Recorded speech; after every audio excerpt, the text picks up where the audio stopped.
Hello viewers, আসসালামু আলাইকুম। আমাদের আজকের রেসিপি ফুলকপির কচুরি।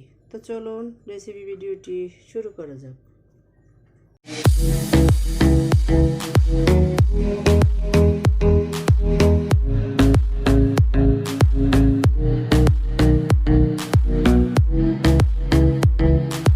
একটা প্যান বসিয়ে দিয়েছি, এতে দিয়ে দিচ্ছি প্রয়োজন মতো তেল।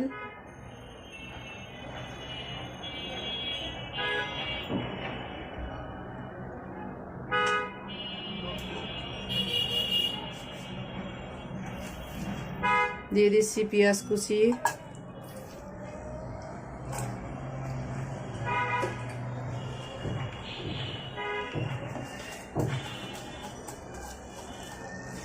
আমি এখানে হাফ কাপের মতো পেঁয়াজ দিয়ে দিয়েছি।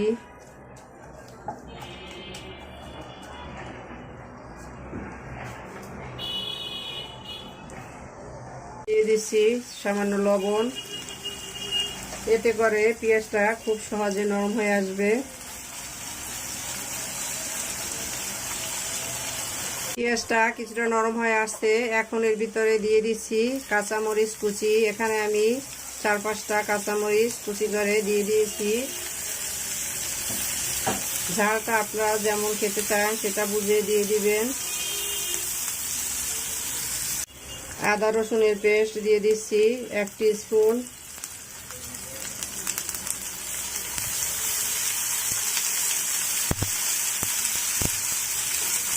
এটাকে কিছুক্ষণ কষিয়ে নেব, যতক্ষণ পর্যন্ত না এর কাঁচা গন্ধটা দূর হয়। আদা রসুনের কাঁচা গন্ধটা চলে গেছে, এখন এর ভিতর দিয়ে দিচ্ছি সামান্য পানি। এখন আমি এর ভিতরে দিয়ে দিব গুঁড়ো মশলাগুলো। মরিচের গুঁড়ো দিয়ে দিচ্ছি 1/2 টিস্পুন, হলুদের গুঁড়া 1 টিস্পুন, ধনিয়ার গুঁড়া 1 টিস্পুন। এগুলোকে এখন একত্রে ভালোভাবে কষিয়ে নিব। মশলাটাকে আমি খুব ভালোভাবে কষিয়ে নিয়েছি, এর থেকে কাঁচা গন্ধটা চলে গেছে। এখন দিয়ে দিব গ্রেট করে রাখা ফুলকপি।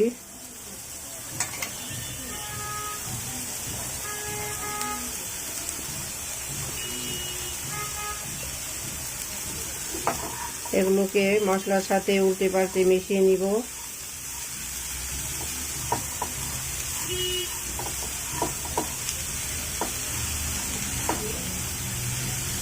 মশলার সাথে খুব ভালোভাবে মিশিয়ে নিয়েছি। এখন সামান্য লবণ দিয়ে দিচ্ছি, লবণটা বুঝে দিতে হবে। আমি পেঁয়াজের সাথেও আগে লবণ দিয়েছিলাম। এখন এটাকে ঢাকনা দিয়ে দিচ্ছি। আমি ঢাকনা উঠিয়ে মাঝে মাঝে নেড়ে দিব। তো অপেক্ষা করব এটা ভালোভাবে সিদ্ধ হওয়ার জন্য।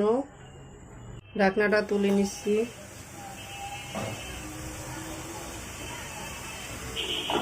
ঢাকনা তুলে আমি বেশ কয়েকবার নেড়ে দিয়েছি, দেখতেই পাচ্ছেন এটা পুরোপুরি সেদ্ধ হয়ে গেছে। এখন আমি এর ভিতরে দিয়ে দিব কুচি করে রাখা ধনিয়া পাতা।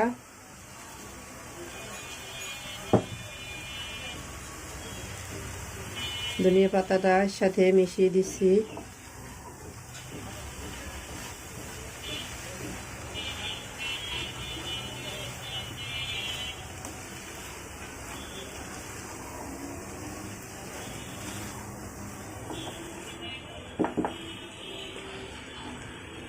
সব শেষে দিয়ে দিচ্ছি ম্যাগির ম্যাজিক মশলা।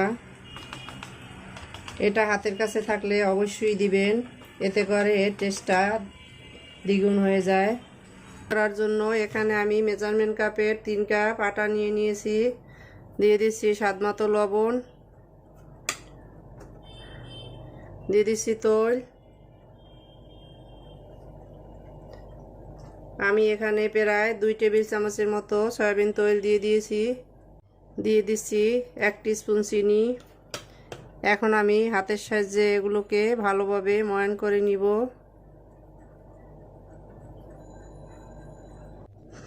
আটার সাথে আমি সবগুলো উপকরণ ভালোভাবে মিশিয়ে নিয়েছি।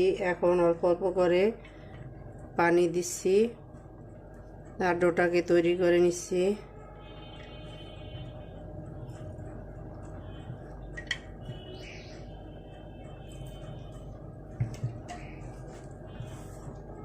তৈরি হয়ে গেছে। এখন আমি এর উপর দিয়ে তৈল দিয়ে দিচ্ছি। এখন হাতের সাহায্যে এটাকে ভালোভাবে মেখে নিচ্ছি, এতে করে উপর দিয়ে ড্রাই হয়ে যাবে না।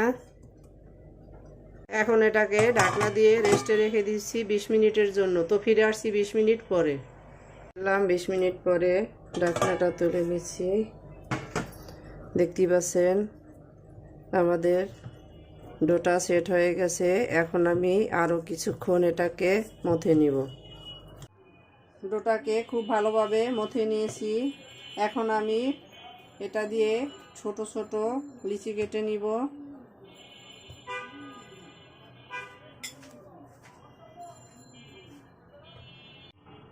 আমি একইভাবে সবগুলো লিচি কেটে নিয়েছি। এখন এখান থেকে একটা লিচি আমি নিয়ে হাতের সাহায্যে বাটি তৈরি করে নিচ্ছি।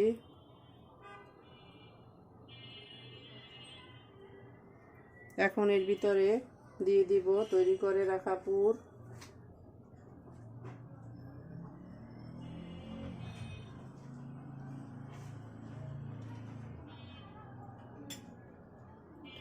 পুরটা কম বেশি যে যেমন খুশি দিয়ে নেবেন।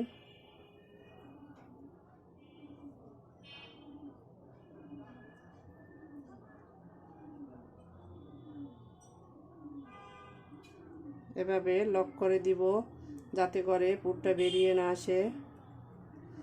এখন আমি এটা হাতের সাহায্যে একটা কচুরি তৈরি করে নিচ্ছি।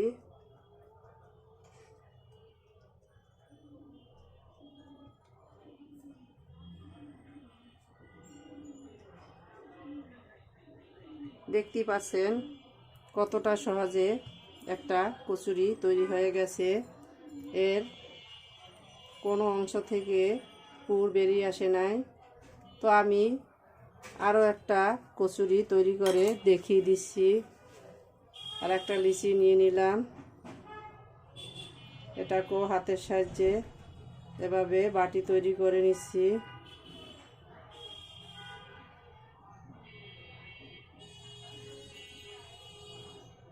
পুর দিয়ে দিচ্ছি।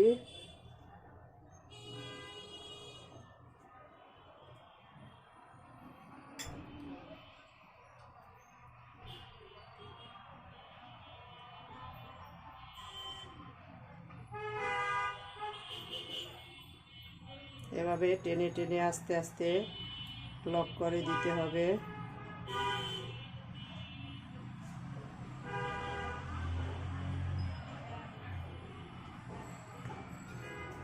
এটা আমি একটা বেলুনির মাধ্যমে তৈরি করব।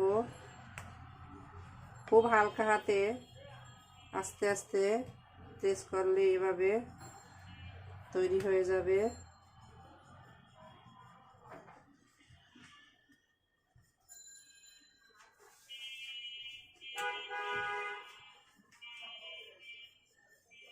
তো আমাদের আরও একটা কচুরি তৈরি হয়ে গেছে। দেখতেই পাচ্ছেন এটা থেকেও কোনো প্রকার পুর বেরিয়ে আসেনি। তো আমি একইভাবে সবগুলো কচুরি তৈরি করে ফিরে আসছি। কিচেনে এসে চুলায় একটা প্যান বসিয়ে এতে পর্যাপ্ত পরিমাণের তৈল দিয়ে দিয়েছি। তৈলটা মোটামুটি গরম হয়ে আসছে। এর ভিতর দিয়ে দিয়েছি একটা কচুরি।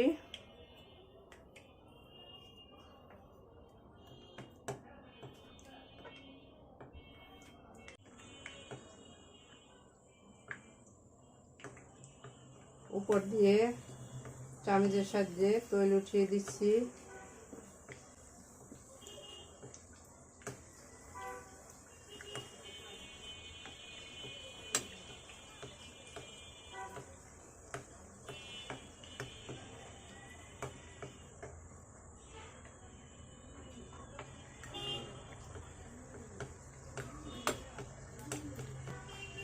দেখতে পাচ্ছেন কচুরিটা ফুলে বলের মতো হয়ে উঠছে।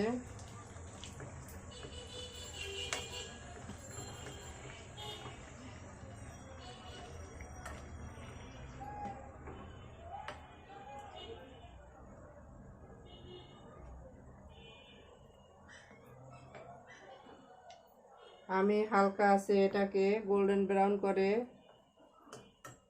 ফ্রাই করে নিব। উল্টে পাল্টে গোল্ডেন ব্রাউন করে ফ্রাই করে নিয়ে নিয়েছি। দেখতেই পাচ্ছেন আমাদের একটা ফুলকপির কচুরি ফ্রাই করা হয়ে গেছে, তুলে নিচ্ছি।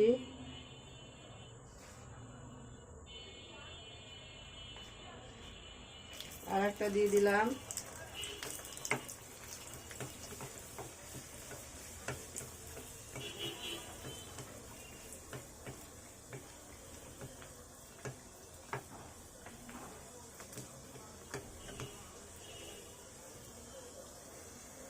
আমি আরো একটা কচুরি উল্টে পাল্টে এভাবে ফ্রাই করে নিয়ে নিয়েছি। একইভাবে বাকি সব কচুরি ফ্রাই করে ফিরে আসছে।